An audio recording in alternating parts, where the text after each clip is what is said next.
When a Formula One car goes around a corner, the tyres are always sliding, and it's the sliding that allows them to generate the force.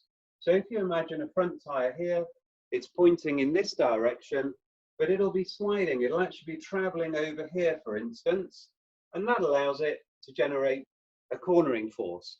Now, the difference between where it's pointing and where it's traveling, so when it's sliding, is called the slip angle of the tyre. Now we're going to have to look at it in terms of the whole car. If we think about what's happening with an entire car, so you've got all four tyres. So there we've got the rear axle of the car.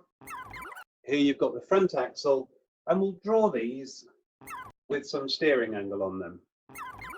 Right, so same as we had before, the tyres are pointing in this direction at the front, but they may well be traveling in that direction. So there's a front slip angle here, and they're going to be generating a force to help the car go around the corner. And if you look at the rear, traveling in this direction, the rear, the back of the car will also be sliding. So that's where the tyre is actually heading. This is where it's pointing, and this forms the rear slip angle. Now, whether a car's understeering or oversteering is purely dependent on what's happening at those slip angles.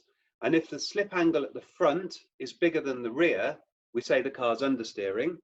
And if the slip angle at the rear is bigger at the front, then you're in an oversteer situation. The other interesting thing with understeer or oversteer is if you're understeering and you're driving in circles and you get faster and faster, those circles will get bigger and bigger.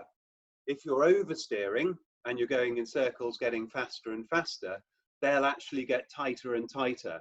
And an oversteer car is less stable. As you often hear the drivers complaining about that. But equally, when you've got too much understeer, you can't put the thing where you want it. It just won't turn in. It won't grip to get the front end to go around the corner correctly. And understeer can be a problem. So really, the engineers spend a lot of their weekend battling with this with the drivers, trying to get it just where they want it, whilst everything else might be changing around them. The weather, the circuit conditions, the track temperature. So it all makes it quite difficult. Just to bring that into our sort of everyday experience, why are passenger cars more